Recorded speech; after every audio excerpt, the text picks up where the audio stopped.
Good morning, children. Today our topic is all about plants. Right. We know so many things about plants, like they are living things. They are mostly green in color. They are found everywhere on the earth, isn't it? So in this chapter you will able to identify parts of your plant such as root, leaf, stem and flowers. And you can differentiate roots. They are taproot and fibrous roots. Let us get to know more about plants, especially about their parts and functions of a plant. Children, let me ask one question. What kind of a plants do you find at home, in your surroundings or in the park? Are all the plants you see similar? What are the similarities among them? Parts of a plant. We know that we have different parts in our body. In the same way, plants also have different parts. Children, do you know them? Here is a plant. Try to name the parts of a plant you see in the picture. There are variations in the size and shape of plants, but generally all plants have roots, stems and leaves. Now, let us come to root.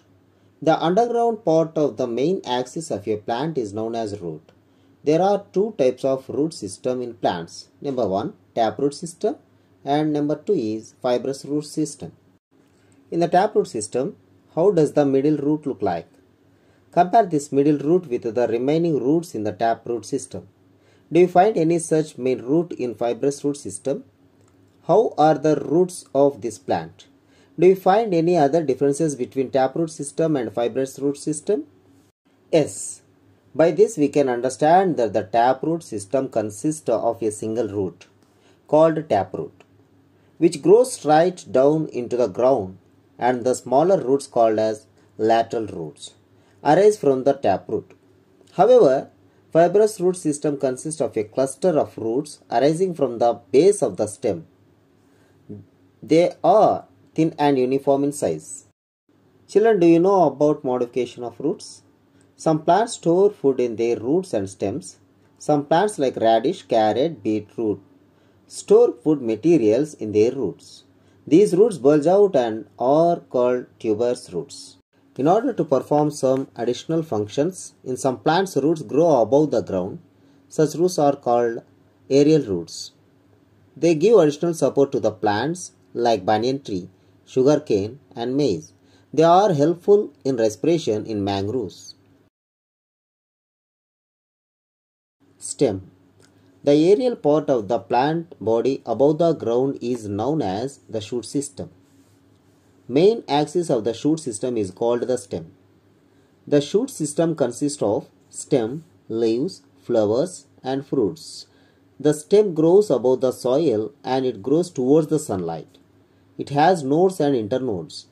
Nodes are the parts of the stem where the leaves arises. The part of the stem between two successive nodes is called the internode. The bud at the tip of the stem is known as the apical or terminal bud, and the bud at the axis of the leaves is called axillary buds. Children, do you know about the modification of stem? Some plants like potato, turmeric, garlic, ginger and sugarcane store food material in the stem, due to which the stem bulges in size. Generally, we think that these are all tubers or roots. Actually, they are modified to stems. Functions of the stem. The stem supports to the branches, leaves, flowers and fruits, and transports the water minerals from the roots to upper aerial parts of the plant. Transport food from the leaves to other parts through the stem. Store food as in case of the sugarcane. Leaf. Leaves are another important part of plants. Most plants that we see in our surroundings have different types of leaves. A leaf contains leaf base, a stalk-like structure called a petiole, and lamina. Venation. Children, observe the leaf lamina carefully. What do you see? You may see some thin line-like structures spread over the leaf, isn't it? The leaf lamina usually consists of a midrib, veins and veinlets arranged in the form of a network. The lines on the leaf are called veins. The long veins that are present in the middle of the lamina are called midrib. The branches arising from the midrib are called veins, and the even finer divisions are veinlets. The arrangement of veins in the lamina is called venation. Venation acts as a skeleton of the leaf and gives it a shape and support. Types of venation. We will see that the plants that taproot system have leaves with web-like or reticulate venation, and plants with fibrous roots have parallel venation. Stomata. The bean-shaped pot that you see in the leaf act like our nose. These are called stomata. They are useful in the exchange of gases between the plant and atmosphere. Transpiration.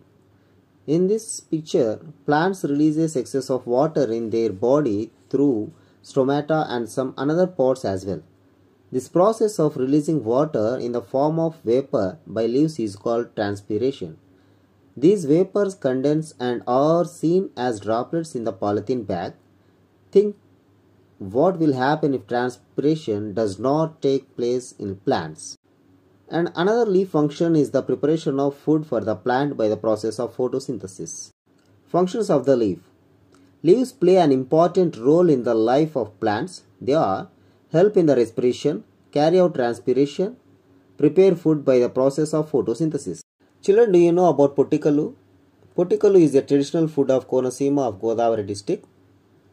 Leaves of jackfruit tree are used in its preparation. They make cups with these leaves and fill them with batter made up of black gram and rice rava or idli rava. These cups are steamed to get potikalu. They can be taken with any chutney like that of idli. They are healthy and delicious with a jackfruit flavor. Most plants around us have roots, leaves, stems and flowers. All parts of the plants carry out some functions essential for the whole plant. There are diverse forms of plants in nature, and plants adapt themselves to the different conditions in nature in different ways. For example, while stems usually support to the plant body, in some plants they adapt and store food. The flower is another important part of the plant. The flower has colorful pods called as petals. They attract insects for pollination and produce fruits. We grow plants for colorful flowers which give a beauty of nature.